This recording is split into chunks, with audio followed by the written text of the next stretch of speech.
when you're a rich person and you like to take a shower. 38 gallons doesn't last very long. And they have all this water, and it's really good water. Up high, Pacific Northwest. Some comes in from Canada. A nice country, by the way. Comes in from Canada, and it comes all the way through California, and they're restricting it. You even have the half pipes, the half pipes, the cut pipes. Big ones, bigger than this room.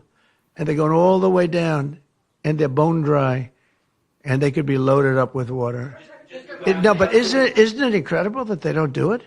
And it's to protect the Delta smelt. It's a fish that's doing poorly anyway. But I said, how are you protecting the Delta smelt by not giving it water? It's a fish.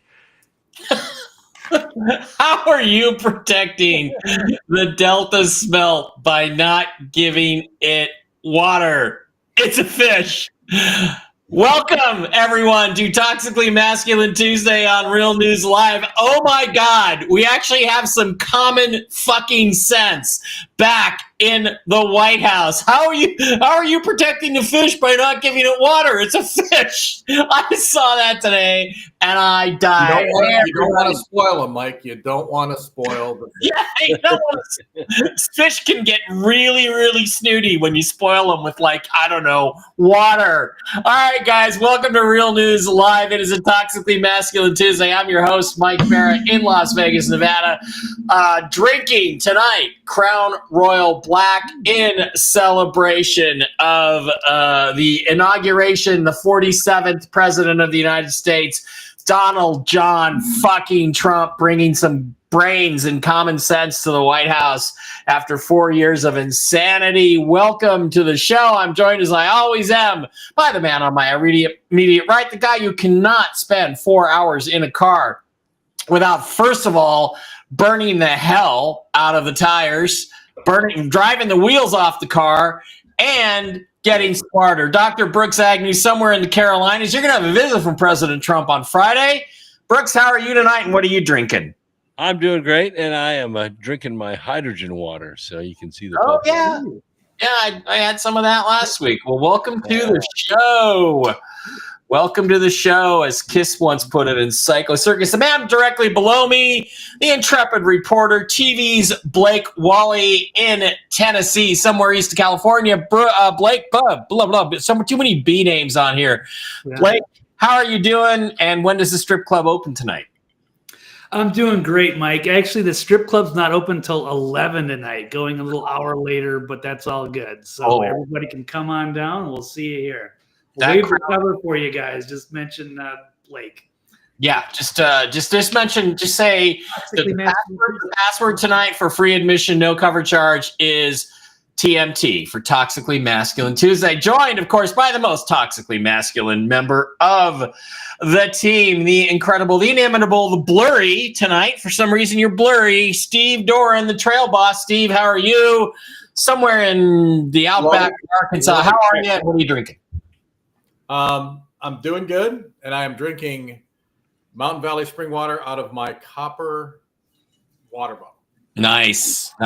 And for those of you who don't know, Steve talked about this last week. This is how he beat the big C, was by being very disciplined about what he put into his body. So and he says that, and then somebody gave me a bunch of these peppermint candies, and I just shoved a whole handful in my mouth.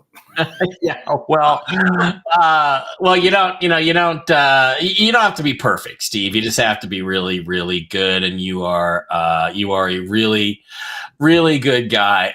Okay. So, there's so much to talk about. First of all, I just want to go around the horn and get everybody's general impressions of the inauguration. We'll go clockwise. Start with you. TV's going counterclockwise because, we'll go. That's clockwise. Yeah, I know, but it's backwards. This is clockwise. All right, TV's Blake Wally. What did you think of the inauguration yesterday? Where'd you watch it? What were your impressions, and how you feeling so far? Well, I'm feeling fantastic. That was a great day. There was a lot of different events going on. Just a good. It was a holiday as well. So I just got to hang out here in Tennessee, east of California, and take in as much of it as I could.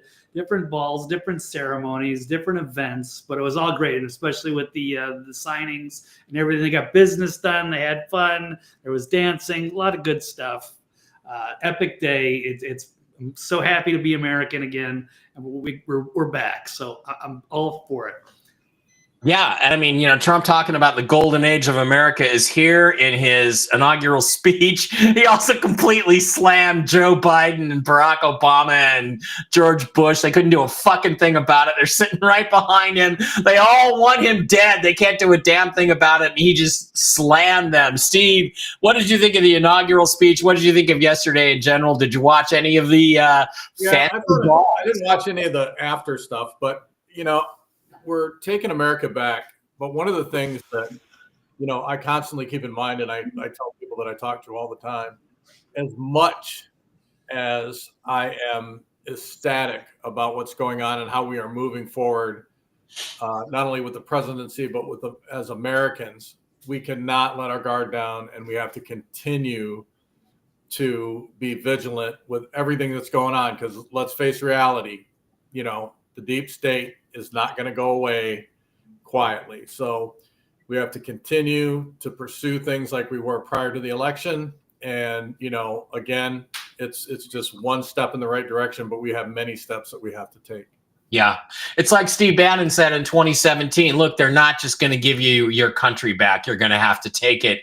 And I think we really need to move forward on that. I mean, we have to crush this. We have to crush this opposition in the sense of unconditional surrender. And if we have to use nukes, we have to use nukes like we did on Imperial Japan.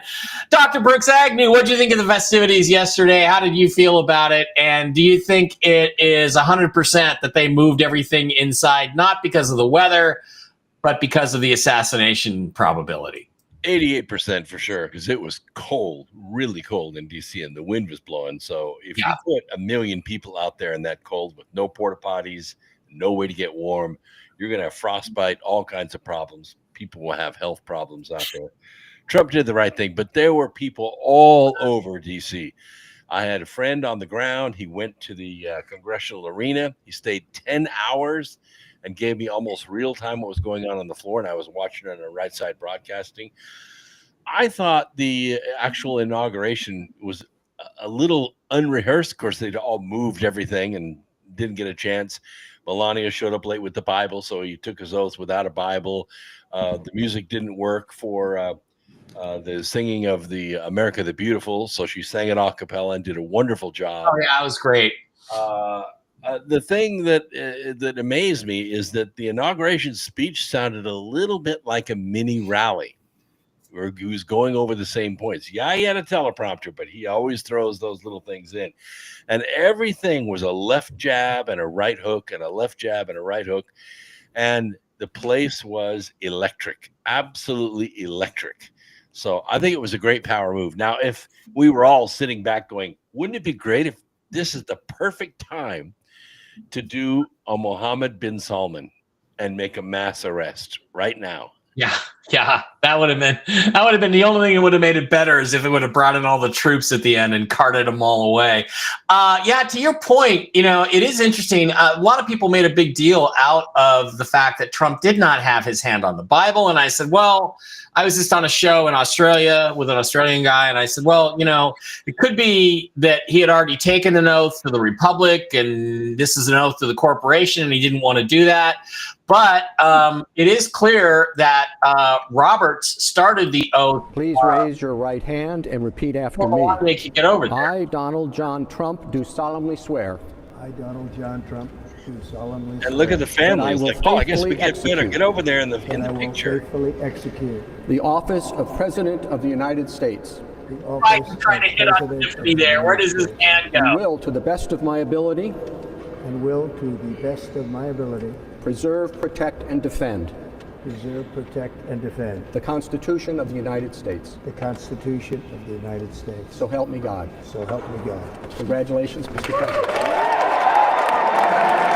Now, I got ask you this, Brooks. I think you're going to be more the expert in this than anybody else.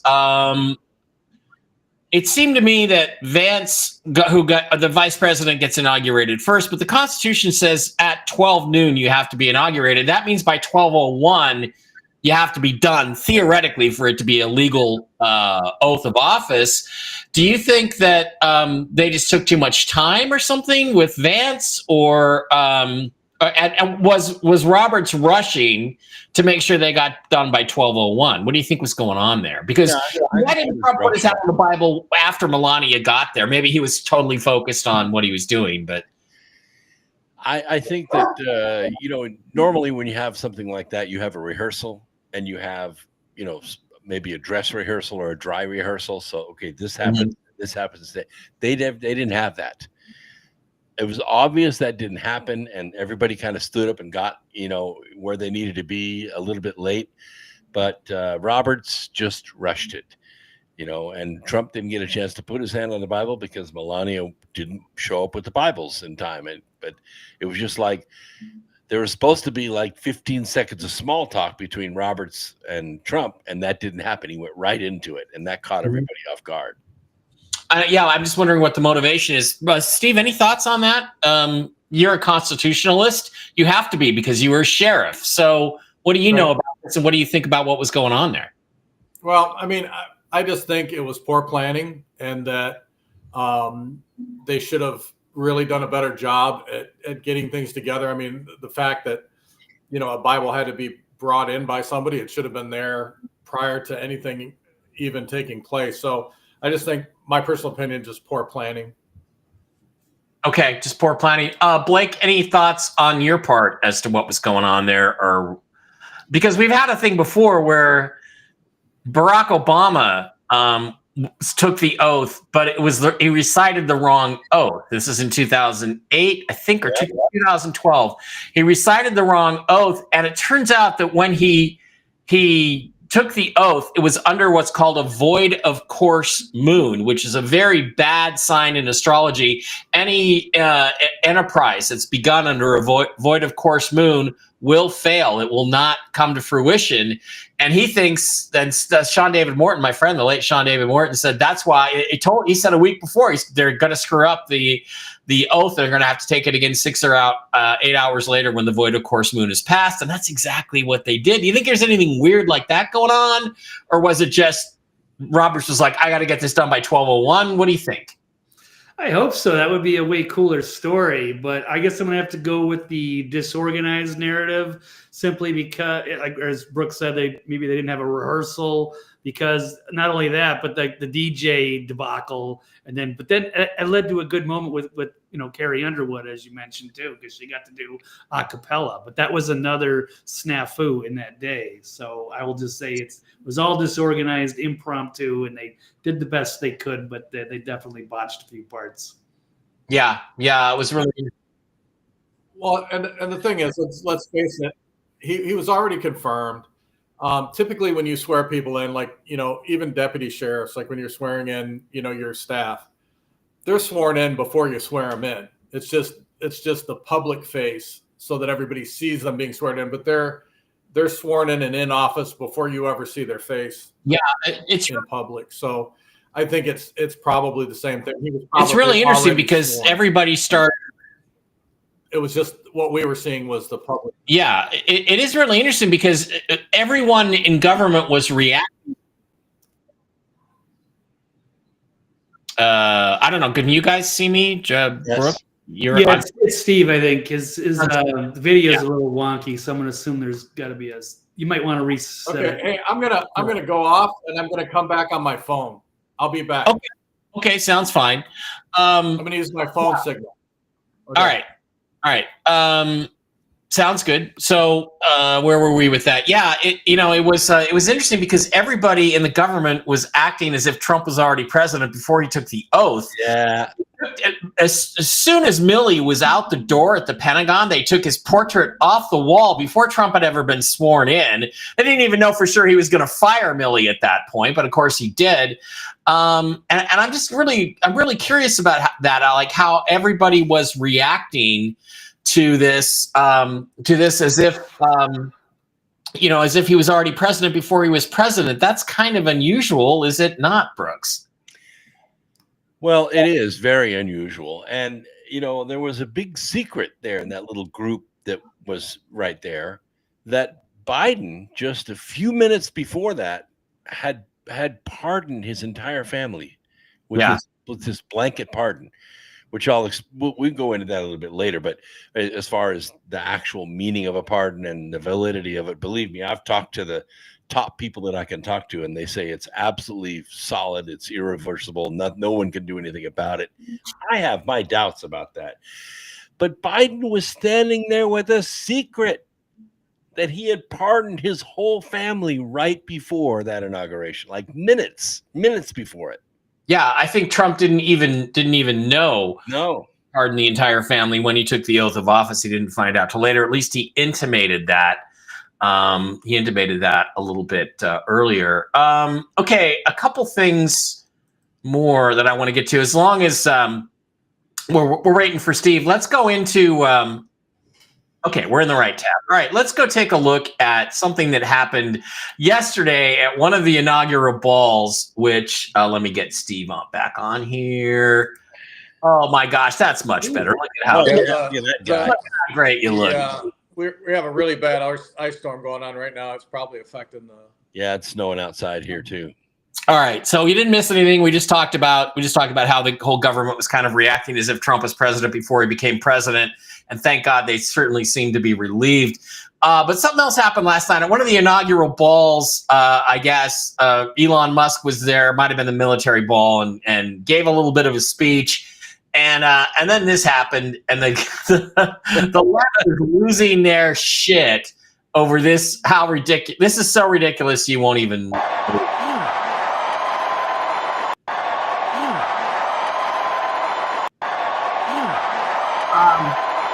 What the left is saying is that Elon Musk was giving a Nazi salute, right? Let's go ahead and get that. Yep. Okay. No, right? Because in the context of this, right before this and right after this, he said, "I love you guys. You can have my heart anytime, or I'm giving you my heart." That's what he was doing. And all like legitimate newspaper, formerly legitimate, like AP, they all said he gave a fascist salute at the Trump rally or a celebration. It's absolute bull fucking shit. And Brooks, are they so goddamn stupid that they actually think this shit is going to work in this day and age after what already happened? They're not stupid. This is by design. They're looking for anything to stop this momentum. Mm-hmm. Well, they're not going to stop it. Steve, did you see this yesterday when they were covering it? I guess if you're not on Twitter, you wouldn't know that they were trying to make a big deal out of this, but they were. What do you think of that? I mean, I don't know. I can find the other clip where he says, "Absolutely, my heart. You have my heart," and then he does that. It's ridiculous. I am so tired of the woke agenda. I'm so tired of people making a mountain out of a molehill. I'm so tired. I mean, you can't even sneeze anymore and say, bless you, without somebody being offended. It's like it's like at this juncture in my life, I'm so sick of it. Whenever anybody gives me any grief, makes any kind of a comment, my automatic reaction is to shut them down because I've had it. I've had it with all of this nonsense, and I think the rest of the American people have too. Yeah, I think that only reinforces Trump's support. Blake, what did you think of that issue, non-issue that was raised yesterday? And don't all the organizations that push this as if it was a, quote, fascist salute, doesn't that just completely discredit them? I mean, I think they should all lose their White House credentials, honestly, anybody who repeated that nonsense, right? Yeah, absolutely. They should be ashamed of themselves. That was, I think PBS was the one that first broke that, and then they took it and they ran with it. And they're desperate. They're having a terrible day, and they just grabbed onto something. They want to believe that it's true, and they also want their readers and their followers to also believe it. But it was another ridiculous hoax. I mean, it's hilarious on one level, but it's also really sad that people, either want to believe this or are dumb enough to believe it. But there's also the fact that Elon, he's known as he's autistic, or he's kind of awkward. He is also from another country. He's from South Africa. I mean, there's no reason to go after it, but they have to get something. So that was it. They made a desperate move and it backfired. And it was, it's ridiculous. And good evening to you too, ED47 from the future 51st state. It's great to have you here from British Columbia. Thank you. Thank you for being here. I'm gonna get hats made with a maple leaf and 51 in there, and I have a friend in Australia, Wolverine and Carrie. I'm gonna send them T-shirts that have the Australia outline with 52 on there, because you're going to be part of the U.S. by the time it's all over. All right. After that, Trump then sat down and signed a bunch of executive orders. The awesome thing was he signed the executive orders at Capital One Arena. He went to the arena. I saw Rob Schneider and his epically hot Latino wife there. They were the first people. Trump comes up and he goes, "Hey, Rob, how you doing?" And they were the first two people as he came down the stairs. And he signed these executive orders in front of the entire crowd. It was an epic troll in my mind. The first one he signed, I think it rescinded 78 Biden executive orders. Just boom, they are rescinded. And then he signed a bunch of important ones, not the January 6th one, which we're going to talk about in a minute, but he signed one of the ones that took away the security clearances of 51 members of the intelligence agency, including people like John Bolton and people like Clapper. John Brennan. Their security clearances, Brennan, were revoked. And he was questioned about that today during a press event where he took some questions. Let's fly over there and have a look at his answer. Why'd you do that, Mr. President? Bolton's security clearance, sir. Because I think that was enough time. It's we take a job. You take a job. You want to do a job. We're not going to have security on people for the rest of their lives. Why should we? I thought he was a very dumb person, but I used him well, because every time people saw me come into a meeting with John Bolton standing behind me, they thought that he'd attack them because he was a warmonger. He's the one that got us involved, along with Cheney and a couple of others, convinced Bush, which was a terrible decision, to blow up the Middle East. We blew up the Middle East and we left. We got nothing out of it except a lot of death. We killed a lot of people, and John Bolton was, one of those guys, a stupid guy. But no, you can't have that for life. You shouldn't expect it for life. And then after that, Trump went on to revoke Secret Service protection for John Bolton and Anthony Fauci and people like that. Brooks, what do you think that means? Anything significant about? Well, let's go to Steve first. Your thumbs up. And Steve, let's hear from you first. What do you think? Well, first of all, they don't rate Secret Service protection. These are just civilians. They're in civilian positions that are typically not dangerous. I mean, their lives are in no danger. The only reason their lives are in danger now is because of the mass murders that they committed against the American people, and they're running scared.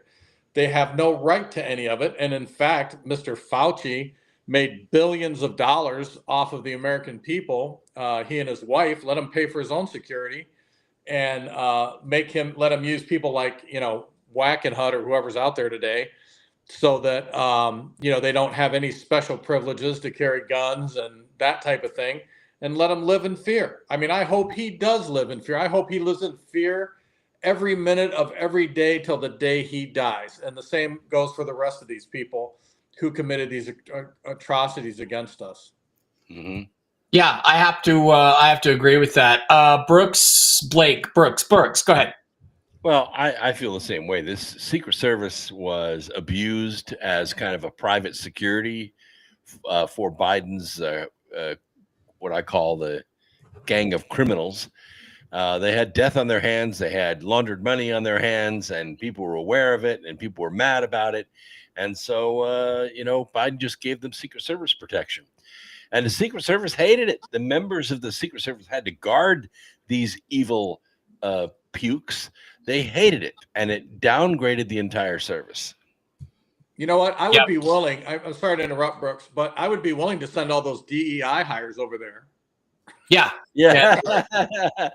I hear there's a fire chief that needs a job. Yeah, there you go. So Blake, shouldn't these guys have had their clearances revoked long ago? I mean, when I had a security clearance at a couple of different programs, it was revoked the second I walked out. Absolutely, or Grumman or wherever I was. Shouldn't that be the case with all government employees? Because if you give them that, basically they keep their clearances. So guess what? They can write books and profit from their access. So isn't that just another sign of corruption? Yeah, it certainly could, and they clearly were abusing those privileges. So maybe for the rank and file, I can see absolutely. You're sorry, you're done. You think like the heads. I mean, these are some heavy hitters here: Bolton, Hayden, Clapper, Bolton, that CIA, NSA. Like you'd think maybe they would keep their clearance and that they would be incorruptible, but they certainly that wasn't the case. They all knowingly perpetuated and gave credibility to a massive lie and blamed a foreign adversary on top of it. It was blatant election interference, and the consequences for their actions. They have to take it. This is it's treasonous. So yeah, well, they don't need you don't need a security clearance for life. There's no reason for it. It's like you said, Mike. When I left government service, and I had the highest security clearance you can get, the day I left, it was done. Right, because I wasn't working there anymore. If I needed to come back, which I did come back on multiple occasions, should I need that clearance, they just reinstate it. There's no reason to have a lifetime clearance where you can walk in to federal facilities on a whim when you feel like it and look over whatever's going on. That is absolutely ridiculous, and that's the whole reason you have a security clearance, so that those types of things do not occur. Yep, I agree with you, Steve. And it's like there's no reason that these lifetime profiteers. Don't tell me John Bolton isn't getting paid on the back end by all the defense companies that are making money off all the wars he perpetrates. Speaking of people who have blood on their hands. So, it's absolutely ridiculous. And I think Trump did the right thing. One thing I'm curious about, did any of you guys see any sign of Robert F. Kennedy Jr. yesterday anywhere? I didn't see him at the inauguration. I didn't see him at any of the balls. I didn't see him at Capital One. And do you have any thoughts on what that might mean? I'll have to check on it in a second. But do you have any thoughts on what that might mean? Designated survivor? Oh, I never thought of that. I'm trying to remember. I think I recall him standing with his wife, but I'm not 100% if it was from yesterday. That is curious. He should have had a more prominent role. I'm also move the Vivek Ramaswamy from the. I guess that's another story too. I don't know about that. Yeah. I'm checking his Twitter, and there's no update since the 27th of December, which is fair enough. Okay, so I'll look into that. I just want to know if anybody saw him there because I didn't notice him anywhere. If you saw him with his wife, you probably saw him with him. I'm sure he was at one of the balls. It would make sense. All right, one of the first things President Trump did is he and this is going to get really interesting. He pardoned all of the January 6th political prisoners out of the Stalin-esque gulags. And as far as we know, as of this moment, there are still some being held deliberately in the DC jails. If I'm the president, I would have sent in the military to the Bastille at gunpoint to remove those people. And if the police tried to resist, I'd say, shoot him in the head. And I'd go get the mayor of DC. But that's just me. I'm a little more reactive than Donald Trump is. Boy Dog says RFK was there. Did he possibly go up for his hearing in front of the Senate yesterday? No, there was none of that stuff was going on yesterday. Everybody was at the inauguration. So maybe it was sort of a designated survivor thing. You never know. Even though he's not an approved member of the cabinet yet. So anyway, at the January 6th stuff, President Trump signed an executive order pardoning basically all of the January 6th political prisoners. Let's watch a little video on that one. Mutations in there where we're doing further research. Nice to see you again.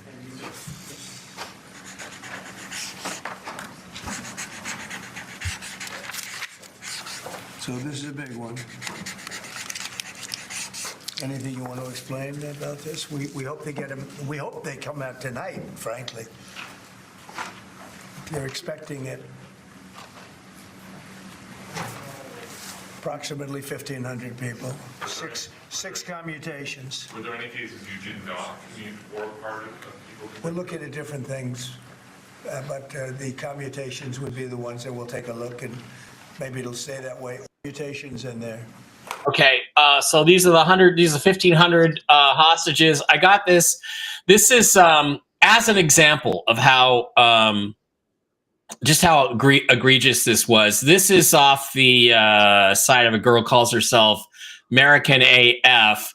She and her now husband were arrested 2 years after January 6th. You know what they did? They opened the doors. They walked into the Capitol at the invitation of the Capitol Police, and then the Capitol Police tear gassed the Capitol. So there's no way they could get back out without the tear gas. But guess what? They left gas masks sitting on the tables just inside the door. So guess what these two people did? They pick up the gas masks, they put them on, walked through the tear gas, and then gave the gas mask back to the police. And for that, they were, in their case, they were lucky. They were put on house arrest for like 6 months or something like that. And honestly, the only reason I started following her on Twitter, I didn't know she was a January 6th political prisoner. It's because she had an OnlyFans. So anyway, but let's be honest. But this is an example of what a complete setup January 6th is, and doesn't it make you want to puke, Steve Doran? I mean, if you're a cop and you're deliberately entrapping somebody, you're not really a fucking cop, are you? No. The reality is that you take an oath to uphold the Constitution, and your job is not to come to a conclusion and make the evidence fit. Your job is not to find the person guilty. Your job is not to prosecute the person. Your job is to collect the evidence and turn that over to the prosecutor and let the system work it out. And what they've done here is just, it is one of the biggest, I mean, we have the federal justice system is one of the most corrupt systems in the world, right? Because they use the indictment system. So you can indict a bologna sandwich. It actually has been done where, you know, a prosecutor's gone before the grand jury and got them to indict a bologna sandwich for taking countless lives because it shot their cholesterol levels too high. And so, you know, so you have a system where people are being held, right? Being held without evidence to convict. They're not in the process of being prosecuted. They are exactly what you said they are. They are political prisoners, and that is something that should never, ever, ever happen in the United States of America. That's the kind of crap that happens in China and communist bloc countries. That is not what happens here. So, you know, we need some major changes in the system, and everybody who was part of any of that needs to pay in some way. And everybody, and I know, you know, Biden gave him the blanket pardon. However, there are other ways to go after him, and there are other ways to get him. And I hope they use those means. Well, yeah, I mean, here's what I think is I think every cop, every commander of a precinct, every clerk who was involved with passing paperwork, every judge, every typist, everybody who was involved in these court orders and rounding these people up for these political persecutions, again, right down to the court stenographer who maybe typed out the order that the judge gave her, should all go to jail for exactly as long as the longest imprisoned January 6th prisoner. Every single double it. Double it. Maybe even double it. So this never ever fucking happens. Well, not only double it, but make them pay for their stay on top of it. Brooks, thoughts on the January 6th stuff? And again, it's still going on because again, they're still trying to keep these people prisoner. And I guess there's rumors there's visible wounds on some of these people from being tortured by these bastards.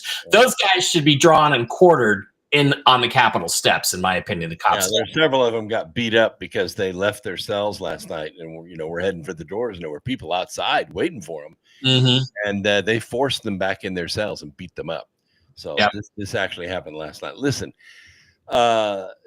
they were denied due process, so they didn't see attorneys, they couldn't see their families, they didn't get any bail, none of that stuff. And they capture them all under a very obscure rule called Sarbanes-Oxley, which is supposed to be reserved for corporations to preserve their paperwork so that when Congress goes to prosecute them, they don't inhibit the investigation. That's what Sarbanes-Oxley is for. Yeah. Well, the fact that they were inside the building, they were inhibiting official government procedure, but it was all trumped up. So not only should they be pardoned, but they should be compensated $10,000 for every single day that they were behind bars. And that money should come from the J6 committee budget. And if that budget's exhausted, then they need to go after the personal retirement money of the J6 committee themselves. Hey, that's how you stop it from happening again. Let's take it out of all their pensions. Let's make them pay all of the prisoners. That's a great idea. TV's Blake Wally. I imagine you guys covered this on the Next Level News today, or on Agree to Disagree. Any further thoughts on the January 6th situation? And how mad does it make you that these people are still not free a day after they've been pardoned? Yeah, that's ridiculous. I don't know how the timeline works. Presidents offer pardons, but I've never followed up on that. So it's like they have to do the paperwork. Is it within 24 hours? Is it within a week? I don't know how that procedure works, and maybe it varies by state. Now, some of these guys were in different states. Some got out, some did not, and a lot of them aren't in DC. And there's still, as far as I know, at least within a few hours, that there were people gathered outside the gulag. They should be let out. And any of these guys that were like beaten up by the guards for trying to get out, I mean, those guys should really throw the book at those guys. And I agree with you, Mike. Anybody involved with this, I'll give some leniency to the stenographers, but yeah, everybody that knew what they were doing and putting innocent people away to try to frame a narrative needs to have severe punishment coming their way for this atrocity on the justice system. Oh, I'm not giving any leniency to the stenographers. You know what? If you had any fucking principles, if you were a real fucking American, you would have said, Judge, this is blatantly political and it's illegal, and I'm not going to be a part of it, so I quit. That's what you do. You have to have principles. That's right. And we don't teach morals and principles in this country anymore, Blake. And I love you to death, man. But I think you got to punish everybody. Well, no homo. You got to punish everybody right down to the bottom level. This is a toxically masculine show. If you don't like no homo, get off my channel. So I think this is a kind of thing that in the 1950s or the 60s or even the 70s or even the 80s, people would have done that. A court stenographer would have said, gosh, Your Honor, this is completely unethical and unconstitutional, and I'm not going to be part of it. We don't have those kind of principles anymore. Yeah. And it's time to come back, bring them back. And, we have OnlyFans now. So it's time to have higher standards of expectation for everyone in this country. Steve, you had a thought, and so did Brooks. No, I was just, like I said, it literally, when I say this, and this is not for dramatic effect, when I look at the way that they railroaded Trump, when I look at the way they railroaded the average American citizen, when I look at the way that they turned concerned parents into terrorists, I mean, I literally get physically sick to my stomach. It makes me want to throw up that we have degraded to this point. It boggles my mind, and it boggles my mind that the American citizens aren't literally like rioting and going down to the courthouse like they would have in Storm. the late 1800s, early 1900s, storm the court and go, we're not tolerating this, set these people free. And we've got people who agree, not only don't go against it, they think it's great. Storm the Bastille. Yeah. And put everybody there to the guillotine. Brooks, did I say that out loud? Go ahead. Well, you contrast this with the 8,097 pardons that Biden gave. Right. And not only did he say, we're going to pardon them for anything they might have done in the 10 years between this period and this period. And by the way, we're not saying that they did any crime. Yeah. Well, if you look at Article 2, Section 2, you have to be accused of a crime and maybe even convicted. And then the president can pardon you. Mm-hmm. But you can't pardon people for not doing a crime. Right. We're going to the pardons next, and we'll talk about that. It's a very important detail. I just wanted to, before we get to that, I wanted to share that we found Robert F. Kennedy Jr. Apparently there was a Maha Ball last night, Make America Healthy Again Ball, that he hosted, an inaugural ball, and that's the other ones. And I'll be honest, the news networks I watched, I think it was mostly Fox, just didn't cover this ball. But here's a little clip. Carol, my entire family, and we're going to go out and make America healthy again. Okay. So that's where Robert F. Kennedy Jr. was last night, and why he appeared to be scarce, although I still didn't see him at the actual inauguration, although I'm sure he was in the room. So, yeah, that brings us to the next thing that we were going to talk about, Brooks, which is that Biden has pretty much pardoned everybody in his entire Biden crime family. Let's see. Except for Hillary. Except for Hillary and the Vindmans, and he forgot to pardon himself. Let's see. I don't have a good video here, but all right. So let's just go over it. You were on a roll. By the way, this is really interesting because you brought up the point, Brooks, that if you blanket pardon someone for anything they might have done, which, by the way, it's not clear from the Constitution you can even do that. They kept accusing Trump that he was going to do that. And let's play a clip. Let's play a clip of Democrats talking about that back in 2020, when they were thinking Donald Trump was going to do such a thing. Let's actually play that sucker and see what the Democrats had to say about it 4 years ago. Have you ever heard of somebody getting a preemptive pardon who was innocent of all crime? Who's just an innocent person? Have you ever heard of that? Just somebody getting a blanket pardon and they're an innocent person? But no, it's the president's own family. It's people that have been covering up for the president in addition to his own family. Is there an innocent explanation for someone to seek preemptive pardons for family members? Would you do that if you knew you were innocent and just worried about outside forces?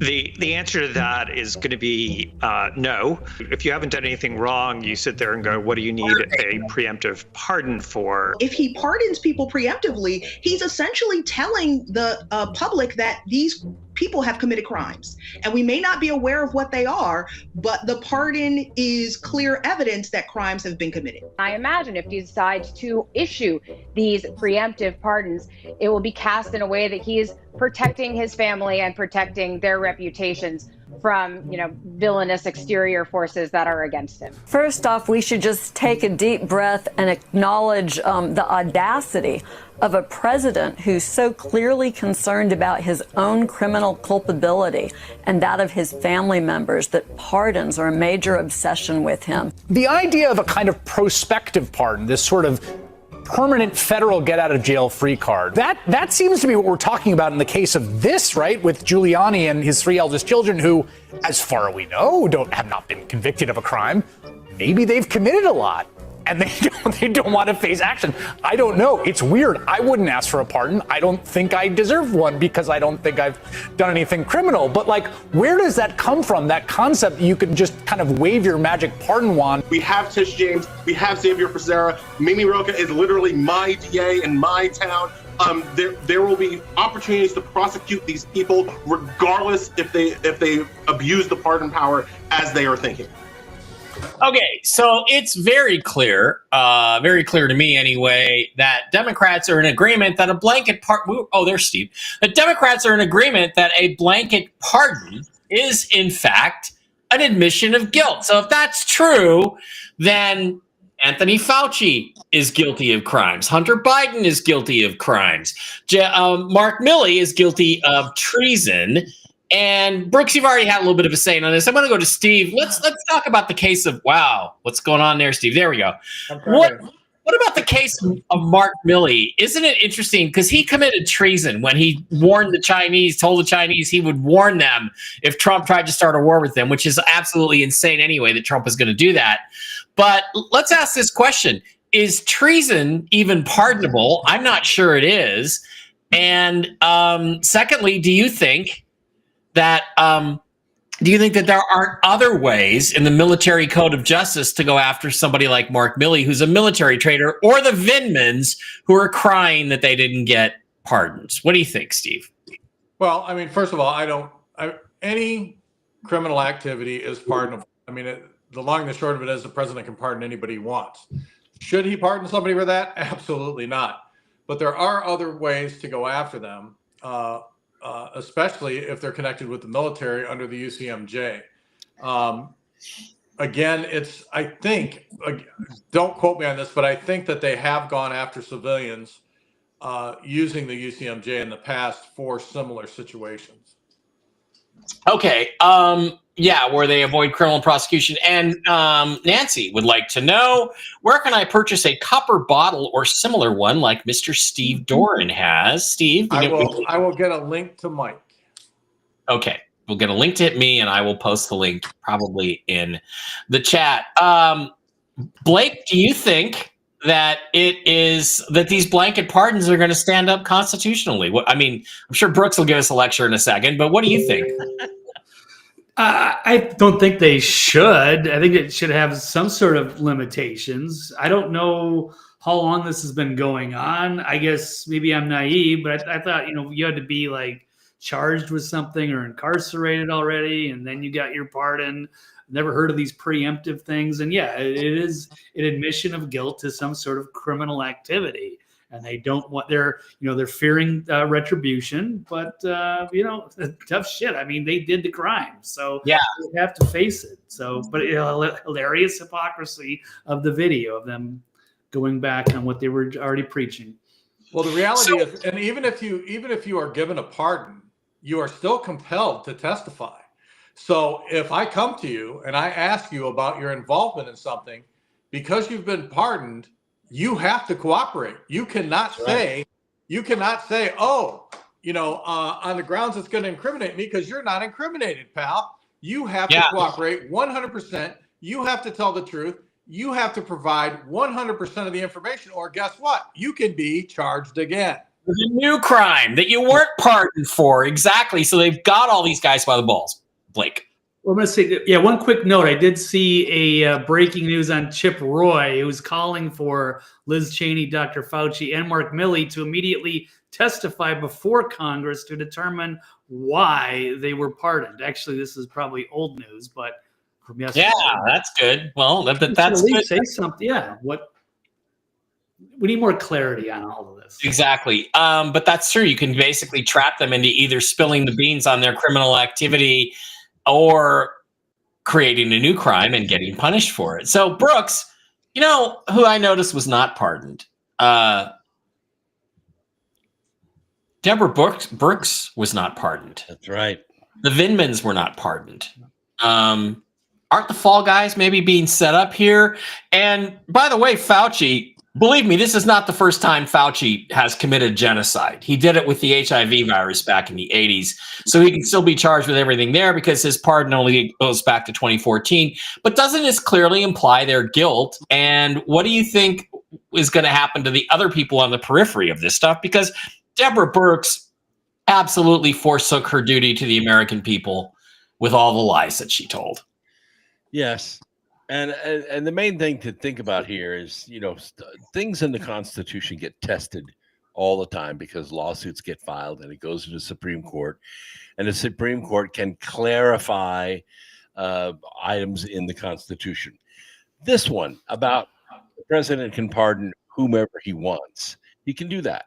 But that doesn't stop Congress or the Senate or the courts from bringing them in and asking them, did you do this crime? And they can't claim the fifth anymore. They'll have all the evidence. And yes, they can convict them in court, even though they're pardoned. And then the civil cases start for wrongful death. Yep. This is where you inflict upon them the one thing that they fear the most: poverty.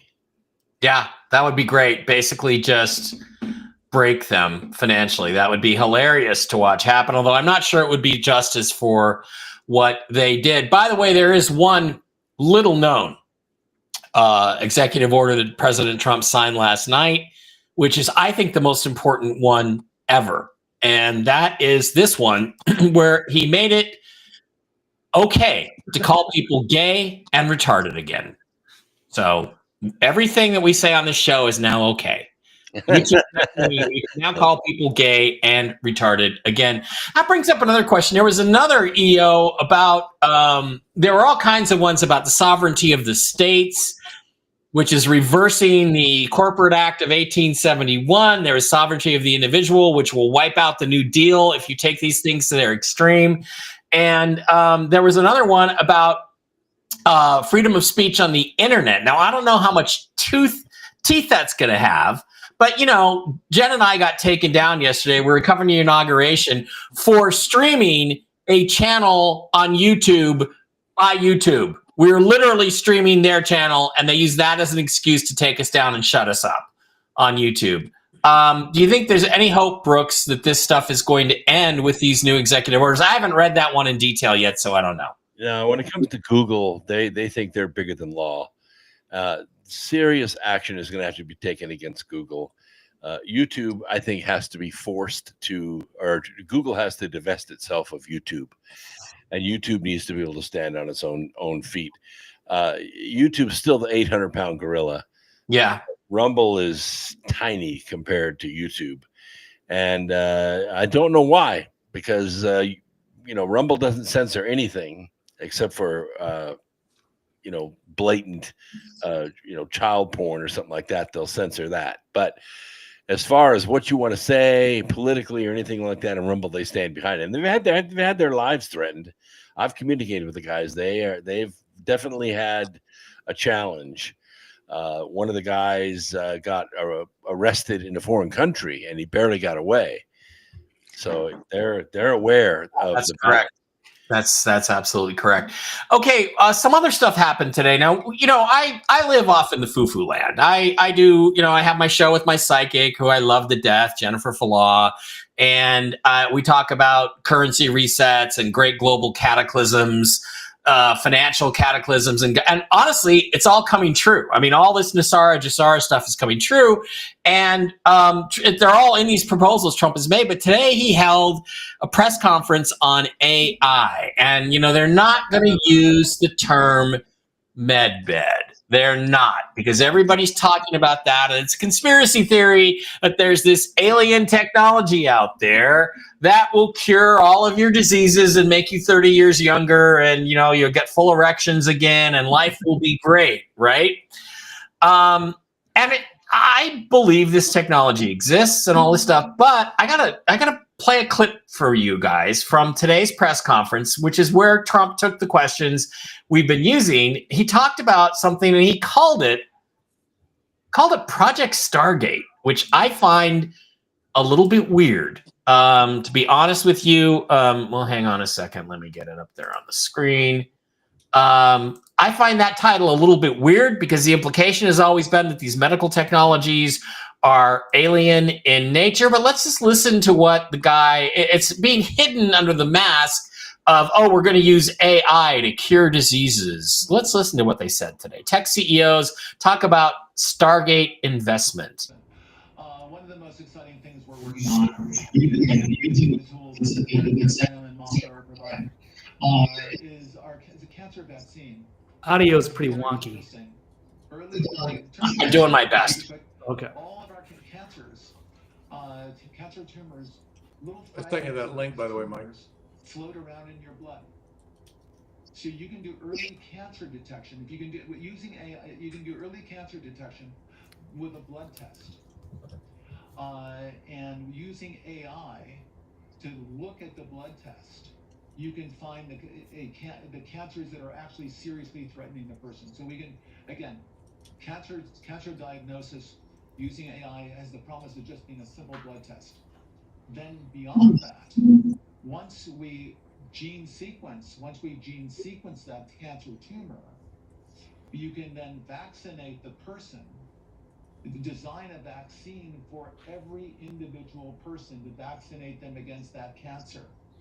And you can make that vaccine, that mRNA vaccine, you can make that robotically, again using AI, in about 48 hours. So imagine early cancer detection, the development of a cancer vaccine for your particular cancer aimed at you, and have that vaccine available in 48 hours. This is the promise of AI and the promise of the future. Okay, so when Donald Trump says we are entering the golden age, this is the kind of shit he's talking about. And given that he's put this press conference on the day after his inauguration, he already knew about all of this. But here's my question, and you can talk about any aspect of this you want. I believe the med beds are real. I'm not saying they're real, but what I'm saying is if you wanted to bring this technology out and you wanted the perfect cover for it, you would come up with, this is a new AI machine. It's just going to scan you. And when it scans you, it actually makes you healthy again. So am I crazy making that leap with Project Stargate here, Brooks? Or do you think this really might be something? I think it's crazy.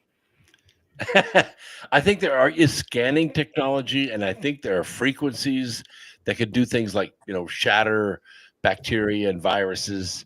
But as far as putting you back to your peak DNA after an accident or after an illness or during an illness, I don't think that technology exists. Okay. All right. Steve, you are a cancer survivor, a cancer winner. You kicked its shit out of cancer. Would you, if they offered you this and they said, well, you still got some trace elements here, we can get rid of them all. If they offered you this technology, and it turned out not to be a med bed, but if they offered you this technology, would you be interested in trying it? And what do you think about it as a treatment going forward to actually, they're saying they're going to sequence the DNA of your cancer and create, they're calling it a vaccine, but it's really more of a treatment that will destroy that specific cell, those specific cells in your body? I would say no.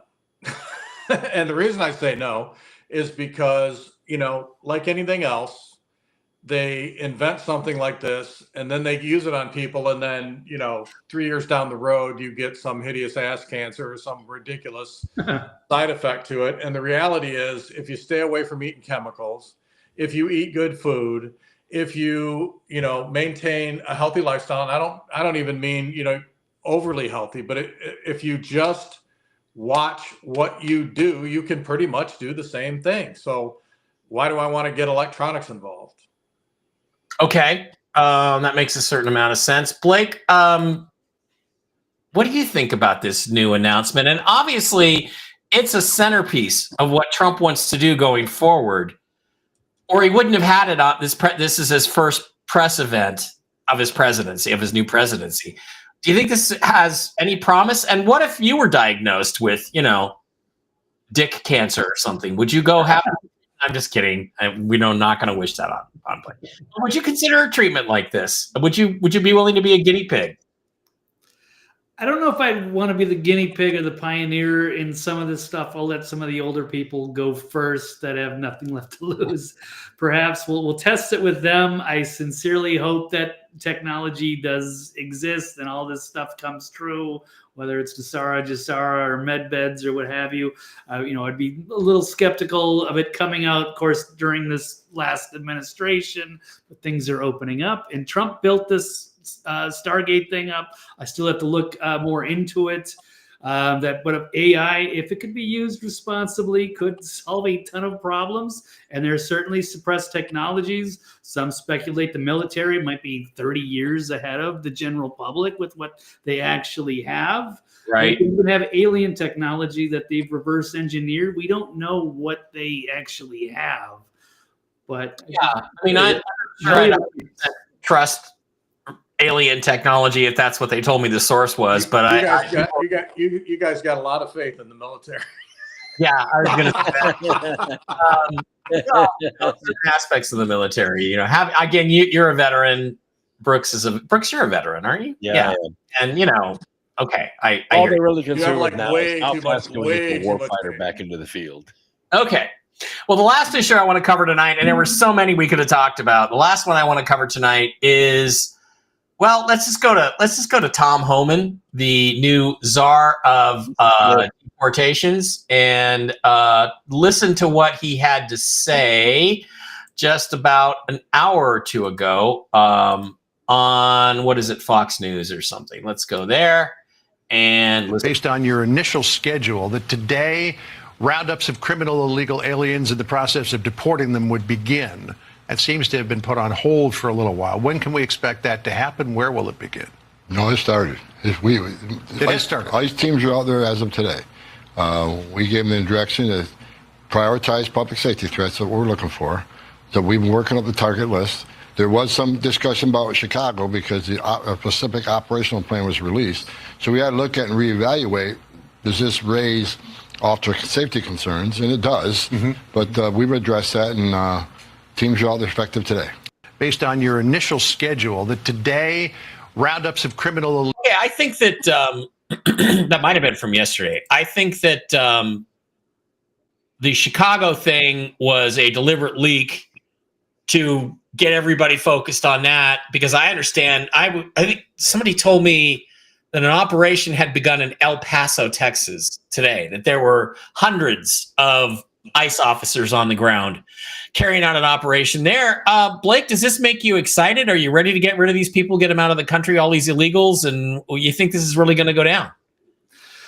I wouldn't say excited. There are a lot of criminals that absolutely need to be deported. I feel bad for some of the women and children who are crying at the border. But I mean, I think they should have known that. They shouldn't have made the trek. And the Biden administration is responsible for doing that. I'm hoping maybe if there's some way to filter out and keep some of the good ones, I would be for it. But they have to come in. There's going to be a proper way to come through here, which they ignored all of that. So, and they let this fester. They pretended it wasn't a crisis. There are a ton of bad actors that absolutely need to be rounded up and shipped out of here. So it's a security issue. Yeah. Brooks, go ahead. The three that are going to happen very fast, and we're talking about 4.4 million illegals that'll be gone within 90 days. 90 days.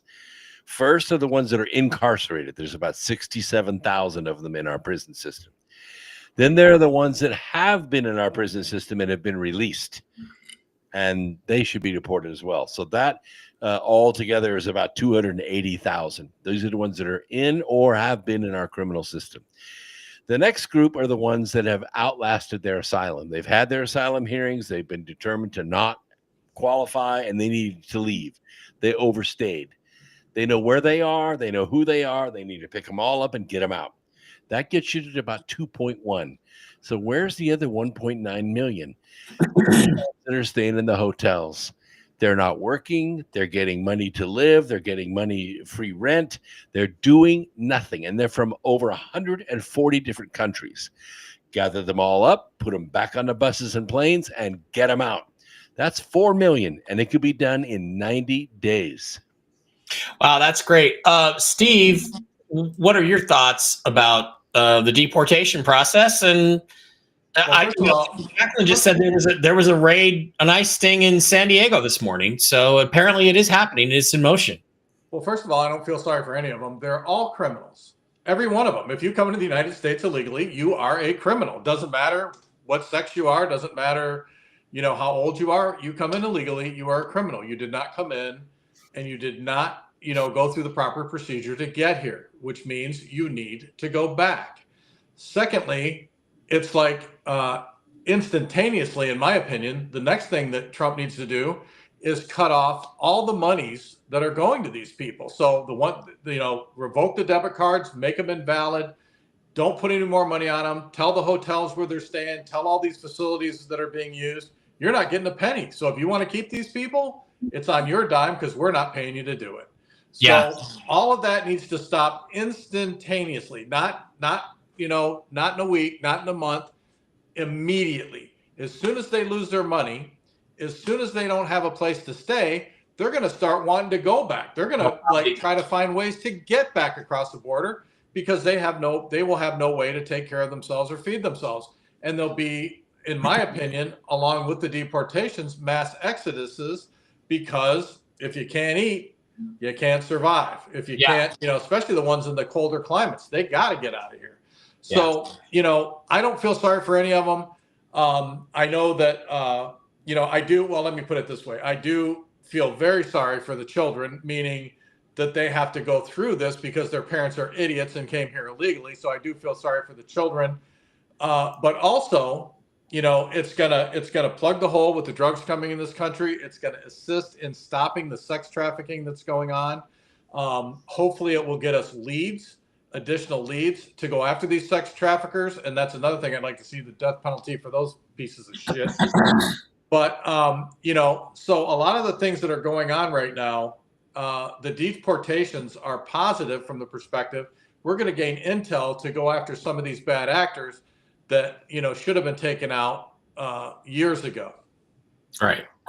By the way, I just want to state. Oh, sorry. Go ahead, Brooks. Go ahead. Well, I was going to say they also need to marshal the special forces and go down into Mexico and destroy every bit of that fentanyl manufacturing operation. Well, all the money right back to where it leads. He also, again, this is another thing we could talk about. He declared the cartels terrorist organizations that we can therefore go to war against. We went to war against the Barbary pirates back in the 1800s. You can declare war on the cartels and send the military down there and clean all that shit up. So it's like, yeah, we've got that now.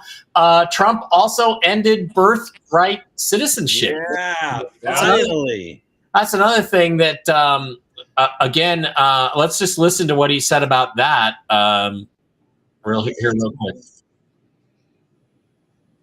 To the definition of birthright citizenship under the 14th Amendment of the United States? That's a good one. Birthright.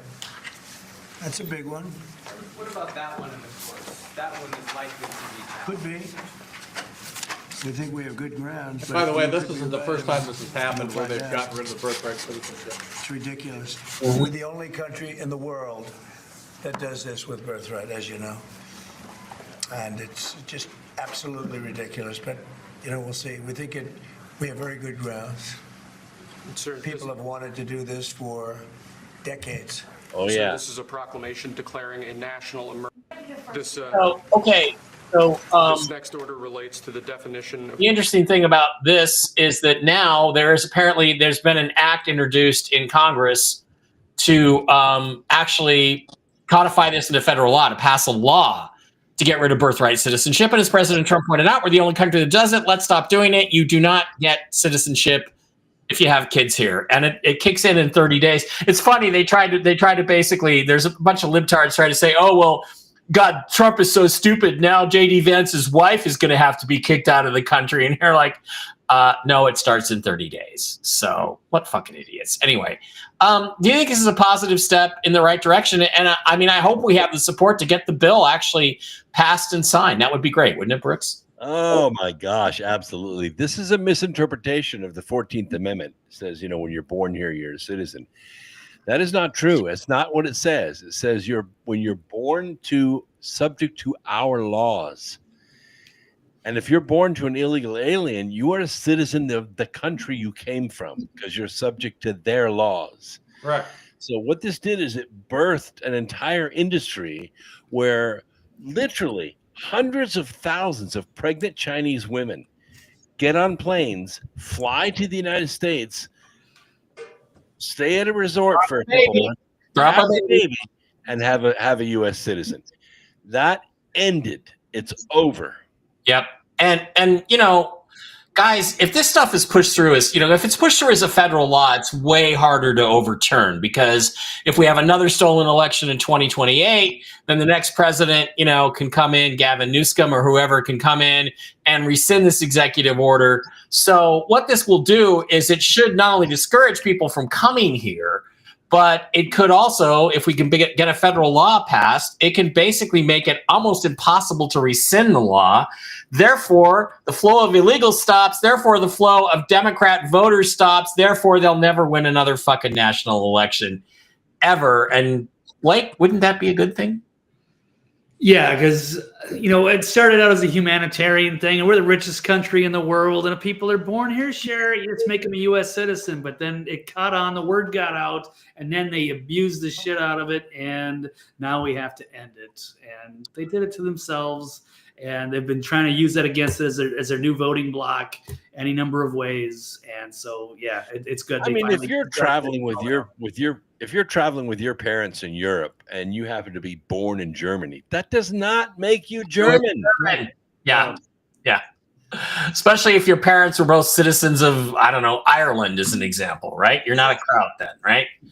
I think it's also okay now under President Trump's executive order to call Germans Krauts again. We can call Germans Krauts, Stabs. What else can we call people that is completely harmless? I don't know. Indians, whatever.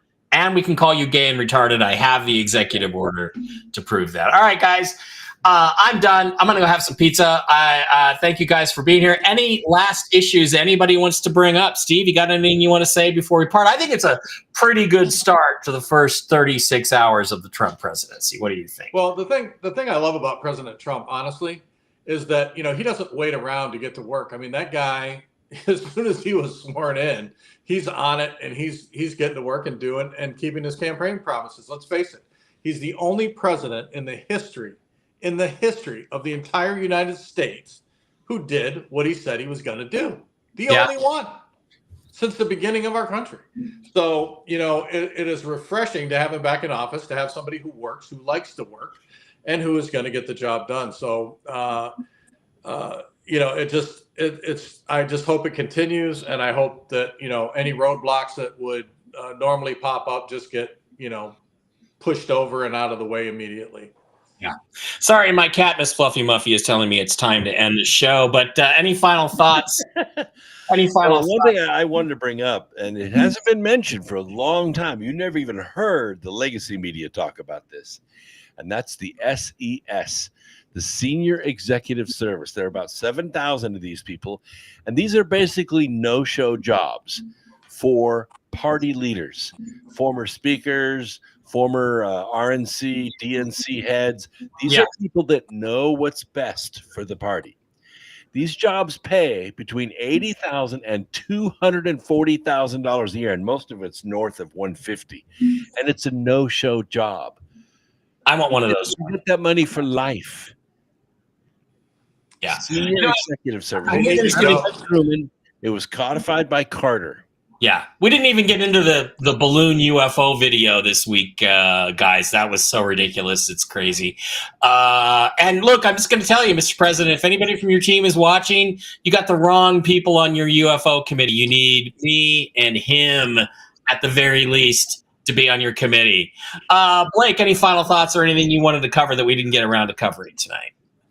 No, I'm happy to be here. It's a great start. Historic and glorious day yesterday. American spirit seems to be reinvigorated. MAGA, and of course, Maha, Make America Healthy Again. MAGA, yeah, I'm here for it. So let the golden age begin. This is going to be a great new chapter in America. Yeah. All right, guys, that is going to wrap it up. Brooks? I have one more small announcement. Very small. Last week, I took it upon myself to register to run for Senate in North Carolina against Tom Tillis. I'm putting together my principal campaign committee. Monday, we are making a decision on how to go forward. So my name is in the hat. Watch out, Tom Tillis. I'm coming for you. And you didn't invite me to be on your campaign committee. Well, I haven't put it together yet. I'm just talking to the guys right now. All right, well, okay. But you haven't talked to me. I mean, I'm apparently not one of them. My opinion's not hurt or anything. Well, I have to register my Call me gay. account and all Don't call that me stuff. gay. Well, you can now. You can call me gay and get away with it. Damn it. All right. Because of that new damned executive order. All right, guys, that is going to wrap it up. I'm back tomorrow. Whiskey and Wisdom with the original Mark Z. And at 10 a.m. Pacific, 1 a.m. Eastern Time, Tell the Truth Wednesday with me and Jennifer Falah. Everybody have a great Tuesday. We'll see you next week. Maybe we'll get to the egg balloon UFO story. I got a feeling it's going to be memory hold by then because so much shit is going to happen between now and next Tuesday that we're going to want to talk about. Stay tough, stay toxic, stay masculine. Ladies, go make us a sandwich. See you next time.